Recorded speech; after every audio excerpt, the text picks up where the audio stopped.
Morjesta, se on Melutsin taas tässä terve. Tämä on Rahavaaka ja tällä kanavalla puhutaan yleensä säästämisestä, sijoittamisesta, että taloudellisesta riippumattomuudesta, mutta kuten varmaan otsikkokin on tai vähän ymmärtää, niin tänään ei oikeastaan puhuta mistään niistä asioista. Tänään käydään oikeastaan vähän läpi, että meidän autolle tosiaan käynyt pieni haaveri ja vähän niin kuin kysymysmerkkinä, että onko tämä menossa lunastukseen vai ei, mitä vaikutuksia sillä on itselle ja kumpaa itse tässä tapauksessa ehkä toivoisin, niin käydään sitä tässä vähän videolla lävitse.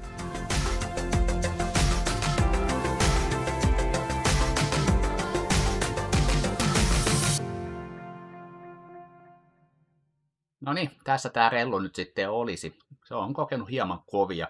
En nyt lähde sitten sen tarkempiin yksityiskohtiin, että mitä tuossa nyt on tapahtunut, mutta kuten huomaa, niin keula on siis ottanut osumaa. Onneksi vauhti on kuitenkin ollut sen verran matala, että siinä ei sen isompia vahinkoja päässyt käymään, arpäkit tai mitkään muut tämmöiset ei ole onneksi lauennut, mikä olisi tietenkin ollut aina vähän huonompi juttu. Ja konepeltiä kun avasi ja katsoi sisältä, niin sieltä näyttää sinänsä kyllä kaikki aika moitteettomalta ja normaalta, että mitään ei olisi aika silmämääräisesti mennyt rikki ja niin edespäin. Että konepelti on selkeästi ottanut osumaa ja se näyttääkin nyt siltä, että se olisi aina vähän auki, vaikka se on kyllä lukituksella kiinni siellä autossa, että se ei aukea esimerkiksi ajon aikana missään nimessä. Hyvä puoli tästä tietenkin on, jos jotain hyviä puolia pitää katsoa, niin onneksi vakuutukset on katsottu kuntoon tuossa ihan lähiaikoina. Siitä löytyy muista vakuutusten kilpailutuksesta myös oma videosarja, että jos et ole katsonut, niin käy katsoa läpi. Ja siltä osin olinkin sitten aika hyvillä mieli pystyy lähteä soittelemaan tuonne Fenniaan päin ja lähdin tekemään saman tien vahinkoilmoitusta, kun vahinko oli tapahtunut. No ensimmäinen kontakti sinne päin olikin sitten sellainen, että se katkesi sitten sieltä Fennian päästä ja sitten seuraavalla päästiinkin jo itse asiaan ja päästiin jättämään ihan itse vahinkoilmoituskin. Hän kävi nämä normaalit omat brosyyrit siitä läpi, että mitä on käynyt ja teki kuvausta siinä, tietenkin katsoi läpi ja totesi sitten, että vaikuttaa siltä, että kyllä tämä nyt ihan vakuutuksia toki luonnollisesti menee ja miten on, että tehdäänkö tämä vahinkotarkastus nyt sitten millä tavalla, että onko niin, että olen itse yhteydessä lähimpää, hän suositteli Inkaaria tässä tapauksessa, niin onko itse heihin yhteydessä varan ajan vai varaako hän sitten mun puolesta. Päädyttiin siihen, että varan vaako on kuitenkin suorat yhteydet sinne ja näin se tekikin. Hän varasi meille ajan ja saatiin heti seuraavalle arkipäivälle aika. Arkipäivä kun koitti, kävin viemässä auton sinne. Ja olin oikeastaan aika varma siitä, että auto jääkin sitten sille tielleen, mutta ei muuta kuin tarkastaja, kun kävi katsoa nopeasti läpi, otti muutaman valokuvan ja sanoi, että auto pystyy ajaa kyllä kotiin, että ei sitä ole turha jättää tähän, että ensinnäkin he ei hoitaa sitä vielä tässä kohtaa, se menee heinäkuun puoleen väliin ja tässä nyt eka ollaan kuitenkin vielä sinne vakuutusyhtiön yhteydessä siitä suhteessa, että otetaan valokuvat ja tehdään sitten varmaan jonkunnäköinen korvausbudjettiarvio siitä, että paljon tämä tulisi kustantamaan. Ja sitten vasta selviää, että otetaanko auto todellisuudessa työn alle vai ei. No nyt ja ollaan vielä tässä siinä tilanteessa, että me odotetaan vakuutusyhtiön kannanottoa sitten siihen, että mitä tuolle autolle lopulta tehdään. Vaikka tällä autolla voi ajaa, niin keulapeltihän nyt on ainakin mikä pitää vaihtaa ja totta kai siitä täytyy myös varmistaa muutakin, että ei siellä ole tapahtunut jotain rakenteissa sellaista liikehdintää tai vauriota, jotka ei ihan silmämääräisesti niin kuin pintapuolisesti ole nähtävillä. Koska silloin kun mennään sinne, niin näissä aina piilee sit pieniä semmoisia riskejä esimerkiksi noiden korjauskustannusten osalta, että ne korjauskustannukset voisi äkkiä myös lähteä laukalle ja nousta sitten sen verran korkeiksi, että auto menee käytännössä lunastukseen. Mä oon itse vähän haarukoinut sitä, että nämä korjauskustannukset tähän rajaan asti voisi olla noin 3,5 eurossa, koska silloin, jos se menee sen yli, mä oon aika varma, että silloin ne korjauskustannukset on yli 70% sen auton päivän arvosta. Mä oon itse arvioinut, että auton arvo on noin 5 000 euroa. Toki Pennialla saattaa olla jonkunnäköinen oma muu arvio siitä hinnasta, joten Pennia katsoo todennäköisesti ihan yhtä lailla kuin muutkin tuolta autosivustoilta, esimerkiksi nettiautosta, missä on enemmän tarjontaa ja saa haarukoitua sitä jonkunnäköistä markkinahintaa sille autolle. Ja tulee sieltä todennäköisesti katsomaan sitten sille autolle jonkun arvon, että kannattaako sitä korjata vai ei. Mä itse nyt vähän tutkiskelin sitä nettiauton tarjontaa vastaavilla kilometreillä, sama vuosimalli ja suunnillekin vähän samantyylinen auto kuin mikä me nyt tässä nyt on. Ja Siellä oli keskihinta tällä hetkellä semmoinen 6 600 euroa.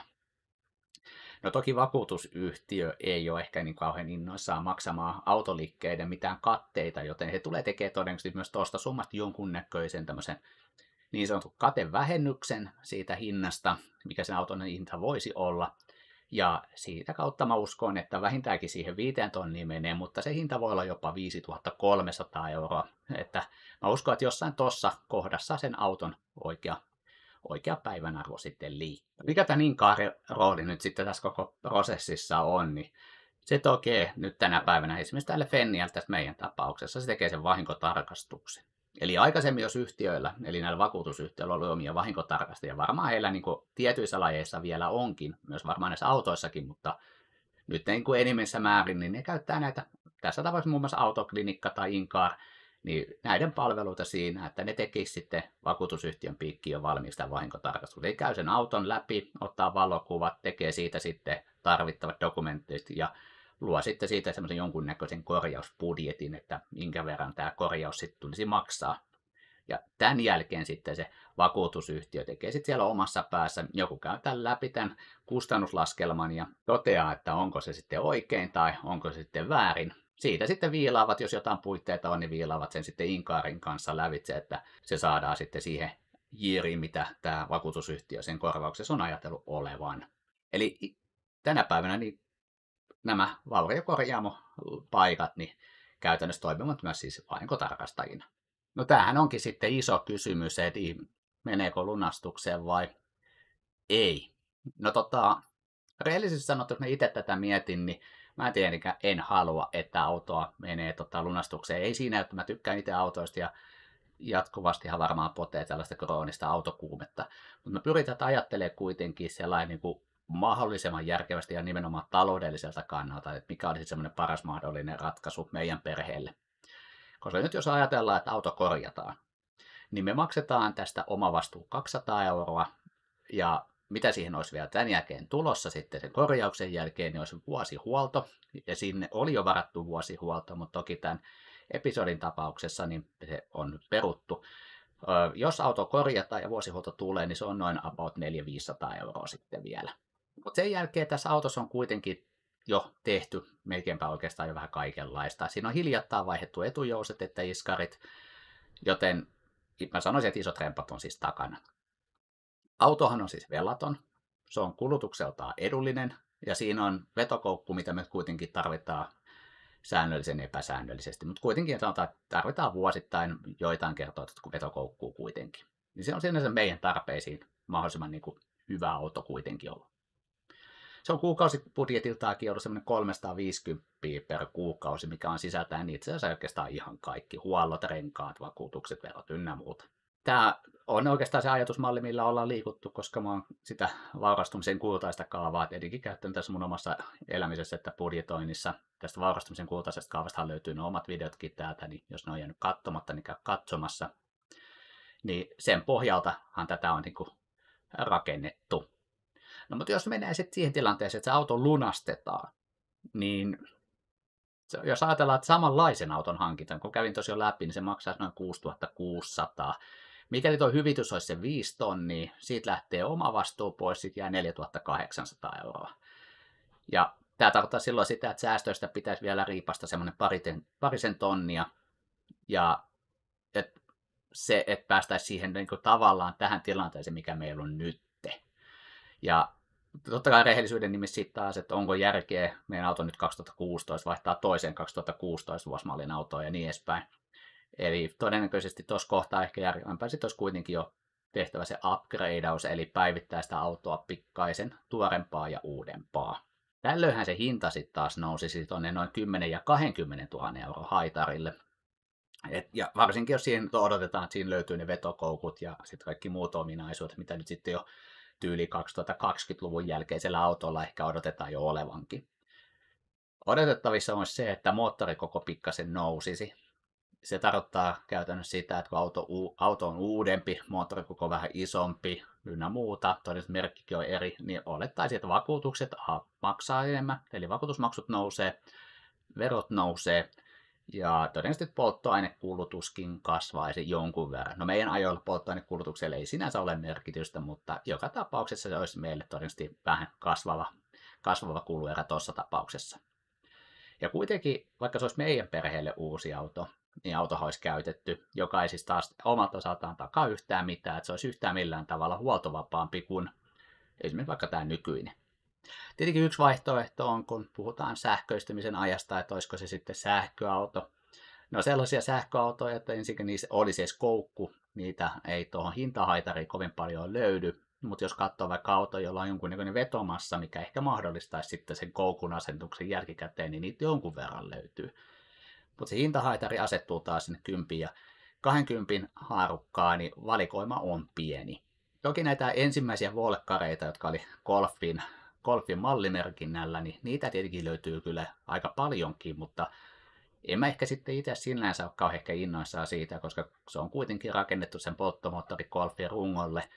Niissä on aika pienet akut. Ne on ehkä ollut niitä vähän tämmöisiä Volkkarin hätäratkaisuja sähköistymisen trendin siihen alkuun. Ja sitten jos niillä on ajettu 50-80 000 kilsaa, niin missä kunnossa se akku sitten lopulta on, niin ne ei oikein ehkä houkuttele.